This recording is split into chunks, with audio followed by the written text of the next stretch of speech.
Disney, qu'est-ce que t'as encore glandé? Donc, ces derniers jours, Internet fut catastrophé, que dis-je, abattu, en découvrant que James Gunn, l'excellent réalisateur des 2 films Les Gardiens de la Galaxie, a été viré de Marvel par Disney. L'empêchant donc de faire sont Les Gardiens de la Galaxie 3, non, sans dès qu'on va survivre au machin de Thanos. T'y as cru, toi? Pourquoi le réalisateur d'une des franchises les plus lucratives de Marvel et Disney, au point de remplacer l'attraction culte de la Tour de la Terreur par une attraction de cette franchise tant ils sont confiants? Eh bien parce qu'il a dit des trucs pas bien sur Twitter il y a 10 ans. Donc, ok.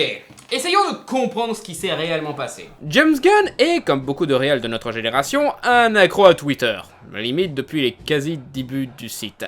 Et bien sûr, il ne peut pas s'empêcher de participer au sport numéro 1 de Twitter.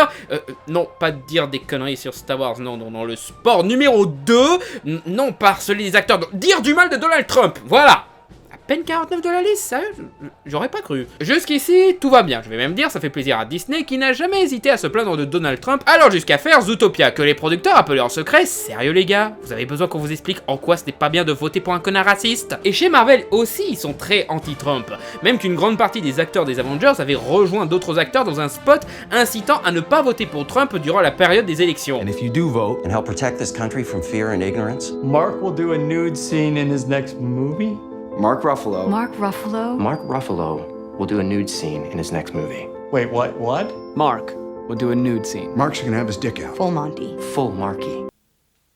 Et il a quand même gagné malgré cette proposition? Non mais sérieux, mais qui ne veut pas voir Mark Ruffalo nu? Ça fait des années qu'on rêve de voir le caleçon de Hulk décoller, merde! Yeah, really.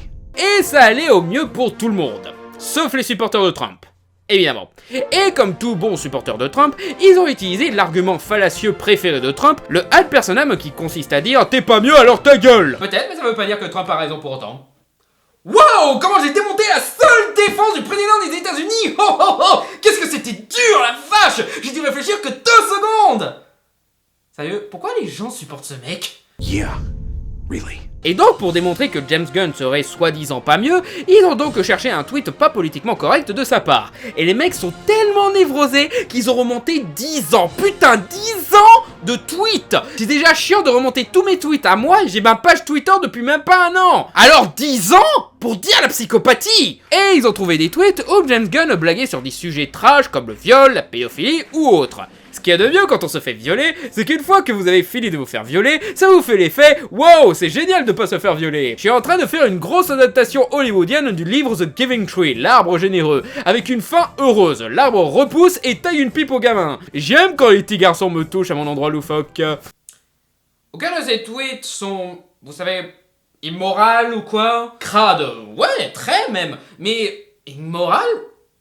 Non, c'est de l'humour noir. Je veux dire, dans le premier tweet, il ne dit pas « Oh, le viol, c'est trop bien !» Non, il dit même le contraire. En fait, tout ce qu'il fait, c'est tourner en dérision un sujet grave pour le rendre plus supportable.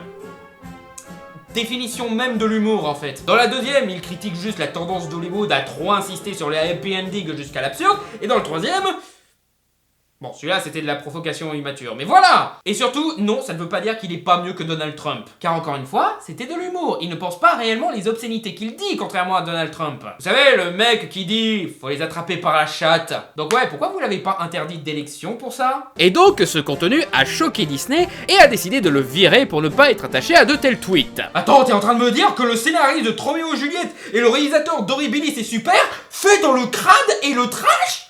Non! Yeah, really. Mais comment on l'a pas vu venir? Attends, on a été trop chamalés! Do you think when Disney was saying, who should we get to direct our next big Marvel blockbuster, they said, I know, let's get that guy who made that movie where Ellen Page rapes Rainn Wilson. Non mais sérieux, le mec faisait que ça, que de l'humour trash avant de faire les Gardiens de la Galaxie. À quoi vous vous attendiez? Même dans les films qu'il a fait pour Marvel, il a eu des emmerdes de politiquement correct avec les Gardiens de la Galaxie 2, qui a été critiqué pour avoir fait de la maltraitance d'un père une blague à travers le personnage de Mantis. I'm learning many things like I'm a pet and ugly. Donc pourquoi vous l'avez pas viré pour ce merdier made in Twitter là? Meilleure question, pourquoi vous l'avez engagé dès le début si ça vous gêne ce genre de truc? Encore une meilleure question, pourquoi on ne vire pas d'autres membres de Marvel? Genre Robert Downey Jr. Lui aussi il y a 10 ans c'était un vilain garçon, il a même un casier judiciaire. Oh, il y a un film en tournage, c'est Robert Downey Jr. qui tire sur la police. Je vois aucune caméra. Yeah, really. Ou Stan Lee, qui est impliqué dans une histoire de harcèlement sexuel, pourquoi je suis pas surpris. Ou Chris Evans et Mark Ruffalo, qui ont lancé une campagne de charité pour une famille qui s'est révélée être pour la suprématie blanche. L'interview de Chris Evans et Jeremy Renner, où ils ont suggéré que la veuve noire était une pute parce qu'elle fricotait avec leur personnage. C'est du même niveau, voire pire que quelques tweets de 10 ans. C'était des trucs assez récents pour la plupart. Vous cherchiez juste une excuse pour vous débarrasser d'un des rares réalisateurs qui pouvait encore se permettre de ne pas suivre le simple plan de Kevin Feige, c'est ça. Mais encore une fois, c'est de l'humour et rien d'autre. Il n'a pas proféré d'injures envers une personne, il n'a pas fait de menaces de mort ou harcelé qui que ce soit, il n'a pas exprimé un avis politique en désaccord avec la vôtre, il n'a pas été raciste ou sexiste, il n'a pas dit que c'est bien que Mantis ait une vie pourrie, au contraire, le film l'encourage à rejoindre une vraie famille bénéfique, et la personne qui l'a maltraité s'est pris du nucléaire dans le putain de cerveau. Il a juste fait une blague qui est pas au goût de tout le monde, et qui date de 10 ans. Ouais, il y a juste un peu de prescription là, non? Surtout qu'en plus, en 10 ans, il s'est beaucoup adouci. Il est devenu plus bon enfant, surtout depuis qu'il a rejoint Marvel. James Gunn lui-même le dit. Bien des personnes qui ont suivi ma carrière savent que lorsque j'ai commencé, je me considérais comme un provocateur, qui faisait des films et des blagues outrageuses et tabous. Comme j'en ai parlé publiquement à maintes reprises, tandis que je me suis amélioré en tant que personne, mon travail et mon humour aussi. Ce n'est pas pour dire que je suis meilleur, mais je suis très différent de celui que j'étais il y a quelques années. Aujourd'hui, j'essaye d'enraciner mon travail dans l'amour et la connexion, moins dans la colère. L'époque où je disais quelque chose juste pour choquer, essayer de faire réagir, est derrière moi. Par le passé, j'ai présenté mes excuses pour cet humour qui a blessé des gens. Je me sentais sincèrement désolé et je pensais chaque mot de mes excuses. Bref, c'est la vérité sans phare. J'ai fait des tas de blagues offensantes, je ne le fais plus. Je ne condamne pas celui que j'étais alors pour cela, mais je m'aime plus aujourd'hui et me sens à ce jour comme un être humain et un créateur plus complet. Donc ouais, c'est très injuste. Mais cela dit, je me doute que, voilà, la révélation de ces tweets, il y a eu énormément d'offensés qui ont demandé une sanction contre James Gunn pour avoir écrit des trucs aussi horribles. Donc je suppose que Disney n'a fait que répondre à un énième mouvement de haine lancé par Twitter et qui doit maintenant être bien content de s'être débarrassé de lui, comme ils étaient bien contents de s'être débarrassés de Kevin Spacey ou d'autres célébrités mêlées à ce genre de scandale, donc... Oh tiens, un hashtag en soutien à James Gunn et une pétition exigeant qu'on le réengage comprenant déjà plus de 365 000 signatures, et une lettre ouverte de tout le casting des Gardiens de la Galaxie qui soutient le réalisateur. Ah! Donc vous avez viré le mec pour répondre à la demande de personne en fait. Ah si, attendez, il y a un groupe, vous avez répondu à la demande d'un seul groupe. Les supporters de Donald Trump.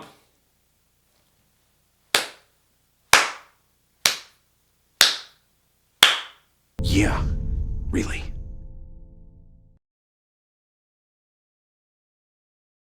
À force de vouloir offenser personne, vous avez fait gagner les offensants.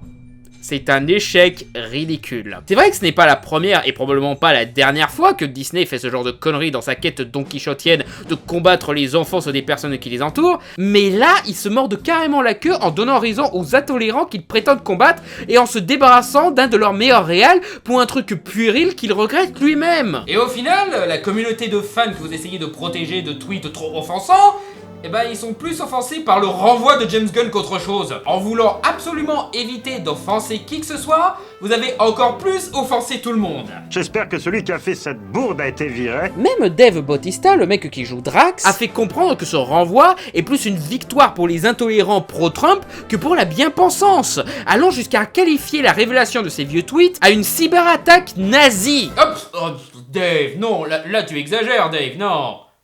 C'est pas vraiment une cyberattaque, ils ont juste remonté un mur Twitter, voilà, mais c'est un truc très facile à faire, même pour des nazis. Aussi, il menace de quitter Marvel parce que, selon lui, il a pas signé pour un Gardien des Galaxies 3 sans James Gunn. Nobody talks to my friends like that. Vous voulez savoir à quel point vous avez merdé Disney? En faisant ça, vous avez donné le pouvoir aux pro-Trump. Et donc, bien sûr, ils en profitent. Déjà, Rian Johnson, le réalisateur du dernier Jedi, a supprimé son Twitter, car il se doutait qu'après James Gunn, la nouvelle némésis des fanboys tarés anti-SJW qui a fait un film sexiste anti-homme où les femmes ont trop raison et ont le pouvoir, était sur leur liste. Si ça se trouve, ils étaient déjà en train de se faire l'intégrale de Breaking Bad pour trouver un épisode qu'il a réalisé assez compromettant ou une connerie de ce genre. Et ils ont bel et bien récidivé contre Dan Harmon, créateur de Community et Rick et Morty. En effet, les pro-Trump sont allés déterrer un de ses vieux courts-métrages, Daryl, une parodie de Dexter où le personnage principal s'attaque à des pédophiles et des violeurs en remontant le temps pour les violer quand ils étaient bébés. Donc, encore un truc trash et pas élégant du tout, mais anti-pédophile et violeur. Encore une fois, vous prenez un truc politiquement incorrect sans comprendre que son utilisation dit au contraire quelque chose de pas si incorrect que ça. C'est le syndrome South Park. Et là, Adult Swim, la chaîne de cartoon pour adultes qui diffuse Rick et Morty, s'est montré bien moins con que Disney et a envoyé chier ces connards en disant « Eh, il s'est excusé, donc ça va hein, voilà 70 nouveaux épisodes de Rick et Morty. » Yeah, really. Aussi, c'est quand même ironique, non? Tu as ces gogoles de trolls pro-Trump qui, habituellement, clament avec fierté d'envoyer chier le politiquement correct comme leur président chéri et aiment se plaindre de ceux qu'ils appellent LJW, qu'ils reprochent de devenir névrosés et violents pour des conneries. Et ben aujourd'hui, ils critiquent les actions politiquement incorrectes de personnes qui ont des avis qui les rendent névrosés et violents. Définition même de l'hypocrisie. Parce que vous clamez mort aux homosexuels, fuck les musulmans et autres conneries pour vous plaindre à côté de gens qui sont pas politiquement corrects. Et vous devenez encore plus violent et taré que les LJW qui vous répugnent. Allez vous faire foutre. Parce que ça aime clamer la liberté de faire de l'humour crade et cruel sur Reddit et 4chan. Mais quand ce sont des gens que vous aimez pas et qui font 1/100 des crasses que vous faites, et juste de façon fictive en plus, là par contre sortez le bûcher, hein. Donc, Disney, tu es totalement perdant.